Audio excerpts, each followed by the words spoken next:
And this is how I created this cool pumpkin decoration using 3D printing. Follow along this journey to see how to build it and where to get it from. All right, so I printed a pumpkin from Yoshi Studios. Let's take a look. We're gonna have to break off all these ports that were on here, but you have to be careful because a lot of the parts on here are actually fragile the way I printed it. So like around the teeth, I'm gonna have to like clip it off. And that is how we will make sure that the teeth don't break. Because I'd hate to see that.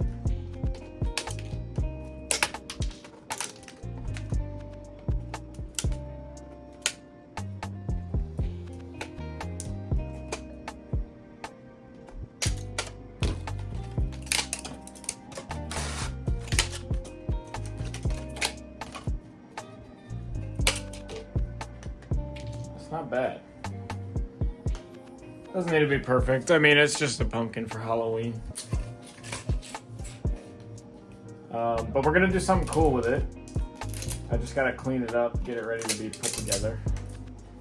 Take my torch. This is to get rid of all that stringing that happened while printing. You just want to quickly go through it. Go ahead and quickly just go through this.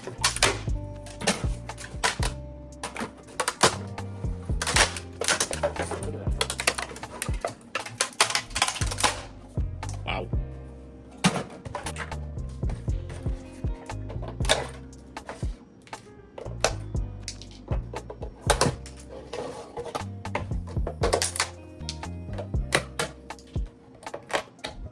After all that mess, finally got it done. We're just gonna go ahead and clean it up a little bit with the torch.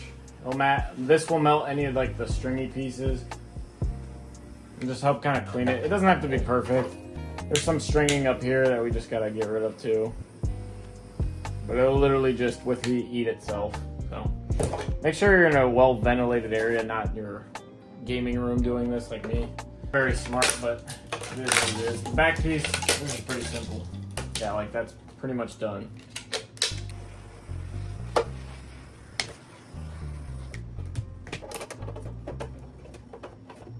I actually scaled this down to 90% because I thought it'd be big enough. Looks like we're gonna have to clean up some stuff. Just no biggie. That's how the front will look. Now we need to get the projection lights in. All right, so for this project, I'm actually gonna lay the LEDs on the back side so it projects towards the front of the front of this, basically.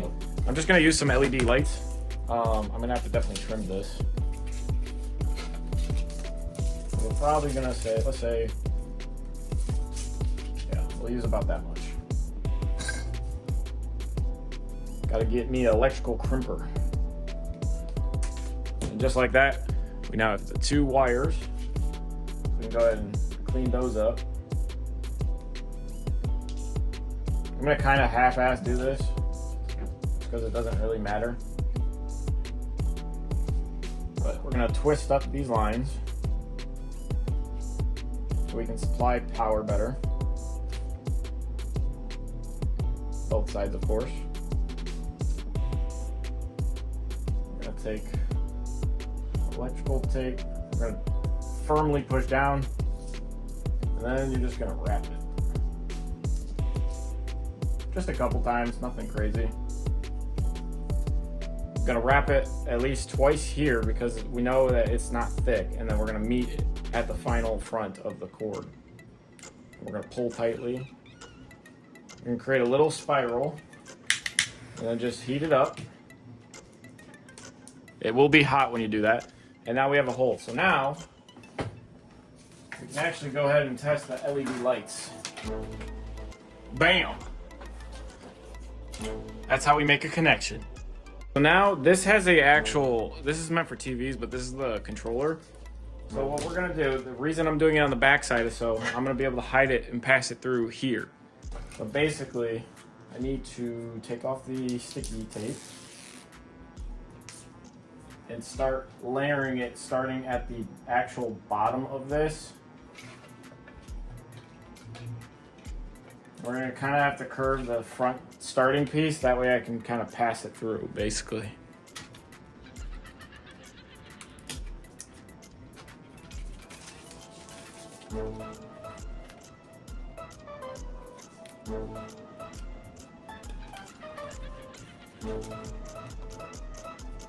Now that this is laid out, metal tape, we're gonna lay it on in there. And the reason being is because sometimes these LED lights don't like to hold, which is completely normal. But make sure that you do it on the white spots just in case that electrical current doesn't actually hit it.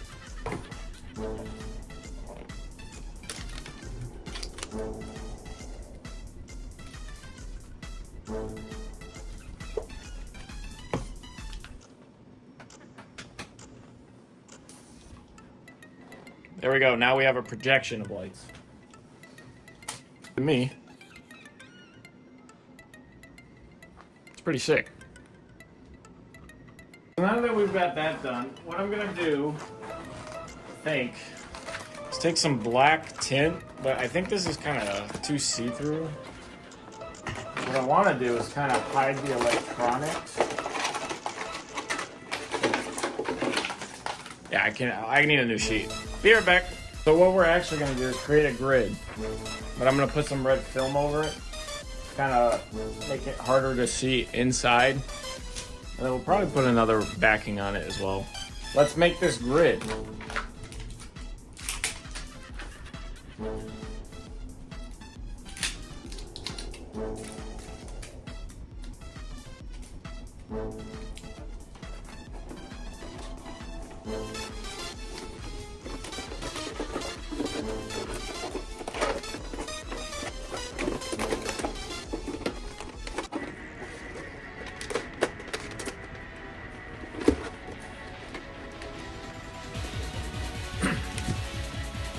Now that the backing is in, let's test it.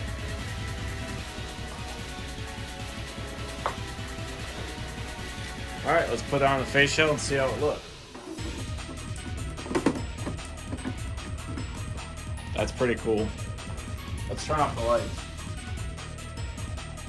Wow. Let's finish this up. We're gonna break apart the stem.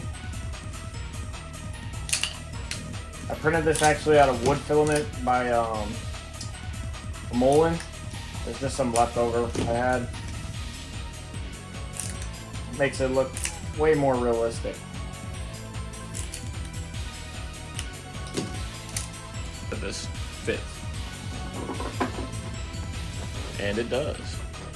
For this, I'm just gonna take some Gorilla Glue and pour it on the top.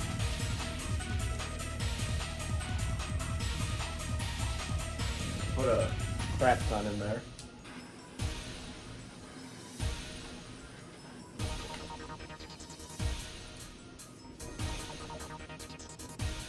Now it's in there.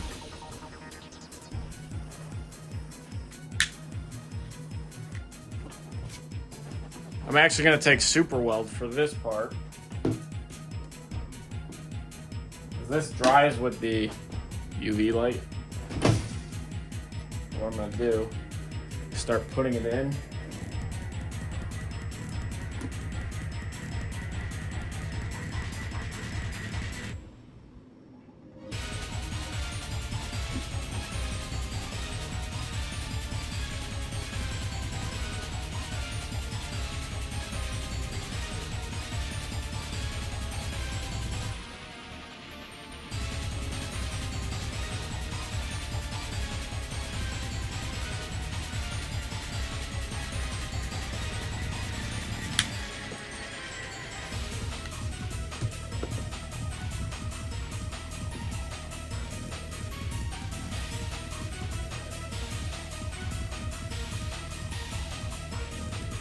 The last part to this is the actual wiring part. I want to make sure that no one can like tug it, right? You don't want someone just yanking all this off. We're gonna take some tape. We're gonna just pull it down.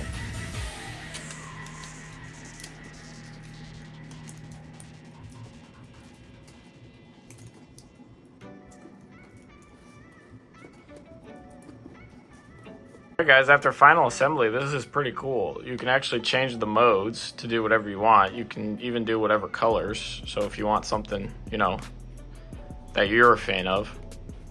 But typically, the orange looks really good. Even from the back side, it's glowing. So this is really neat, especially with how 3D printing is able to do this. Like, the light is projecting through the 3D print, which is not solid material, but it is a colored orange material. It's really neat.